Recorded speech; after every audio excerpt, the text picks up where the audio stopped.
This is crazy. This is an expat alert because they are not allowing American citizens to receive their passports, to renew their passports while they are inside the United States of America. And I'm going to break it down because I've been seeing people tag us and show us and even talk about on threads the fact that libraries in America are closing down and not issuing passports. In the UK, the same thing is happening. And I wonder, are they trying to tie this to universal basic income? Are they trying to tie this to Neuralink? What's about to happen? Let's cover it together. Let's go inside because we need to talk about this. Now, I want to put this in the nicest way that I possibly can. I've been seeing two simultaneous things happening right now. They're talking more about Neuralink and how Elon Musk wants to insert Neuralink in humans' brains. And then I'm seeing something happen between both the United States and the UK simultaneously. They are shutting down libraries. Now, when I originally clicked on the article, I found out that it was happening first in the UK. So I was like, okay, I'll just wait. Maybe it's not happening in the US. That's the UK they're talking about. But then yesterday, people started commenting on our videos and said, did you see in the United States they're also closing down libraries? Did you see in the United States they're also taking passport access from people? Did you see they won't allow us to renew our passports, or it's taking longer in certain states? I was like, wow, because I didn't even realize you could go to the library. I'm from Ohio, and we go to the post office in Ohio.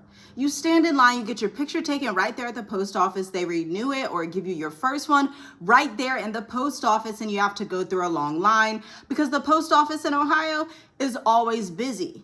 But this looks different than anything that we've ever seen before because it's happening across two different countries at once. And me and my husband always tell you guys and our clients in the Mature Adult Intensive, which by the way, the Mature Adult Intensive Cohort 6 is open. We begin March 8th. We are on our third session, almost finished with cohort 5. It flew by. It went by so quickly. But if you have notoriously been one of those people that waits until the last minute, this is showing you, do not be that person that tries to wait until the last minute, until they're linking Neuralink, universal basic income, cryptocurrencies, and stablecoins to your passport. In fact, today I want to tell you a story.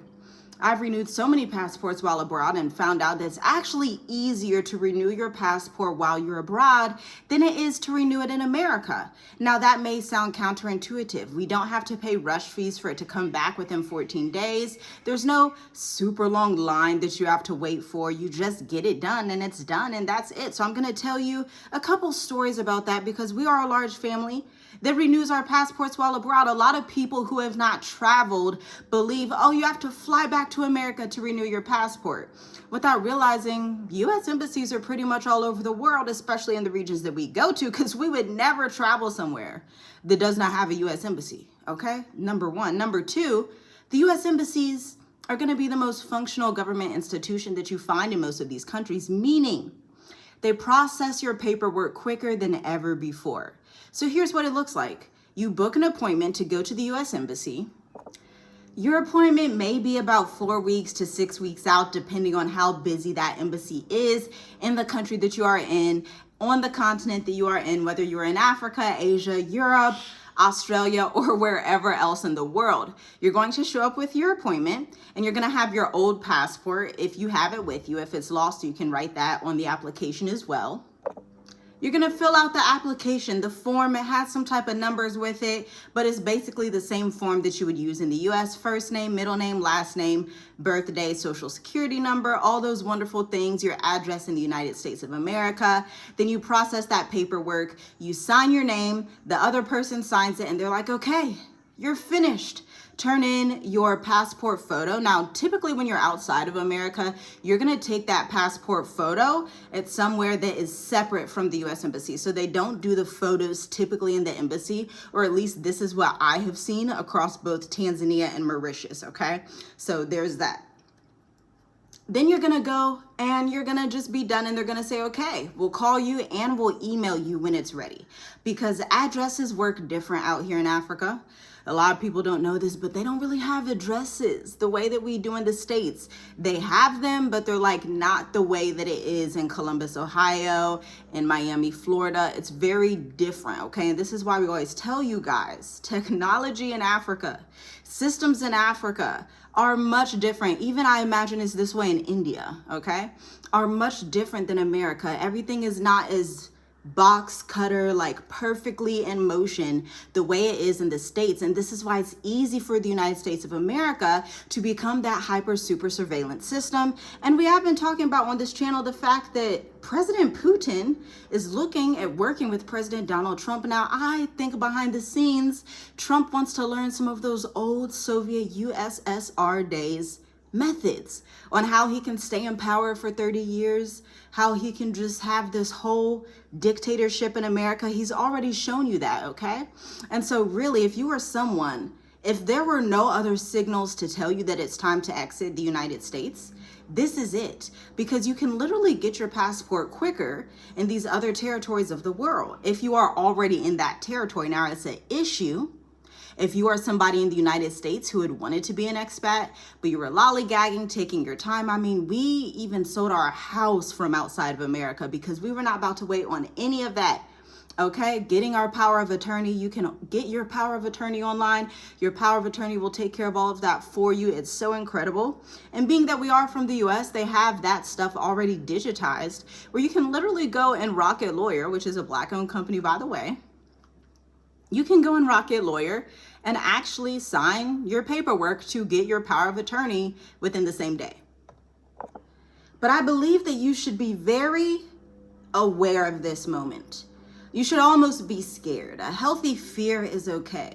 A little dose of 10% healthy fear that alerts you to what's happening in the system that's wrong is going to be to your benefit, because the people who are aware and see what's happening, they're the ones that survive.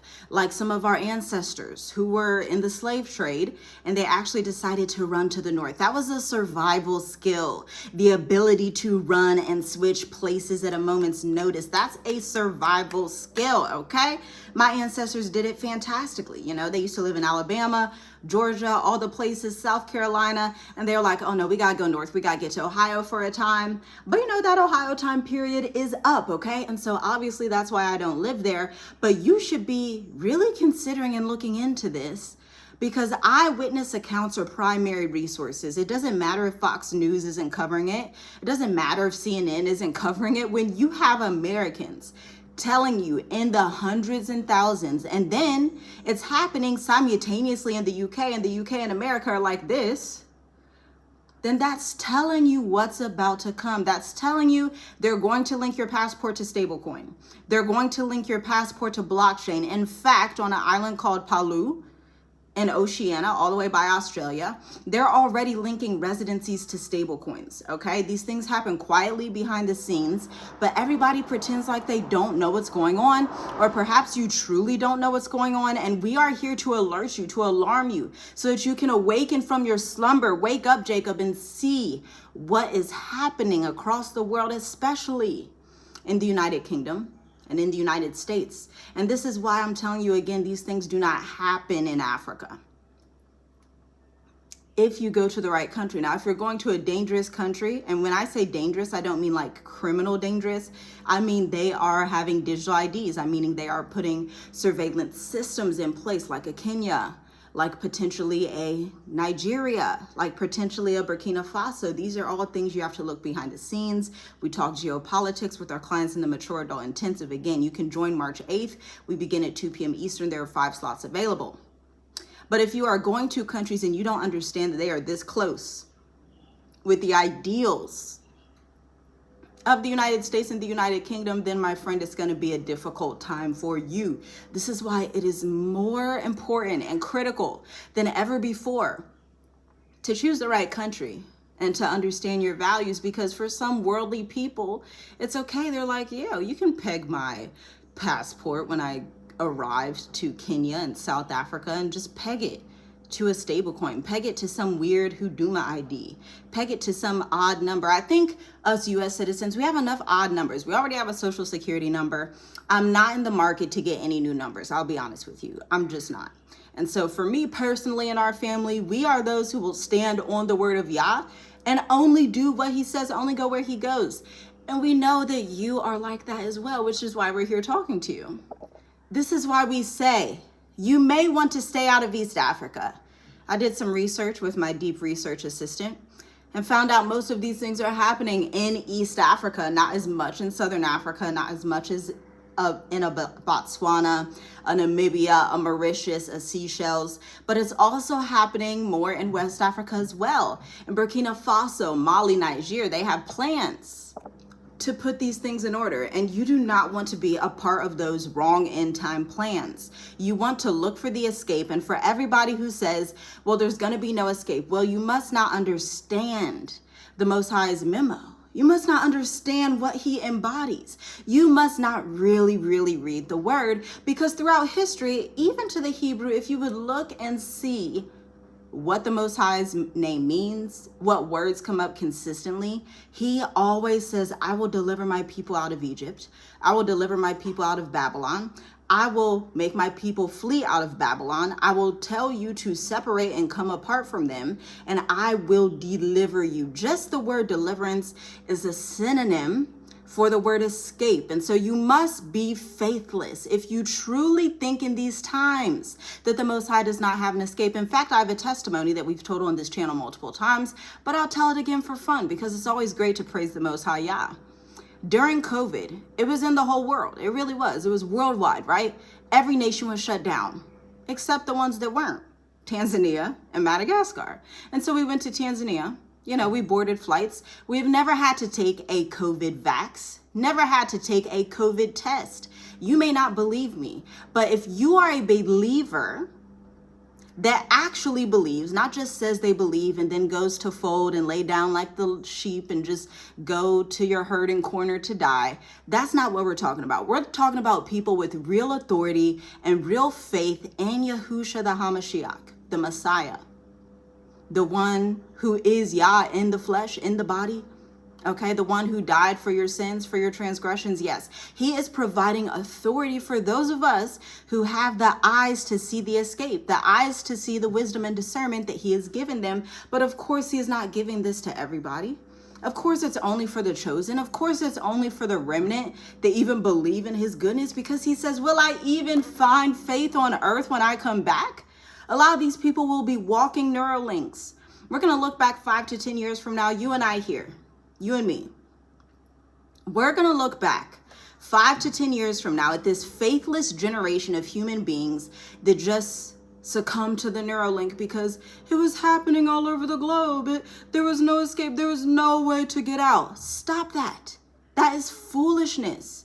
Look for the Most High's goodness. Look for his escape. Look for the favor that he has for you, because he has it. And I'm telling you, because I lived it during COVID, you know. So my faith level is different because I've already lived it. So it's not really hard for me to believe he'll do it again. Once you cross through that path with Yah and you're the only family in the airport and nobody asks you for a COVID test, nobody asks you for a vaccine, nobody asks you for nothing, and you're just chilling, making wise decisions in the land that Yah tells you to go to, then it's easy. Life becomes much easier. That favor makes life easy, but the only way to obtain that favor is through belief. And faith without works is dead. So pay attention in these times. Get your passport now. Understand that it's going to be easier for you to renew your passport outside of America than inside of America. This is your sign. This could be your final warning. Exit the States, exit the United Kingdom, exit Babylon while you can. You don't need to be in a rush to sell your house. Let your house stay there.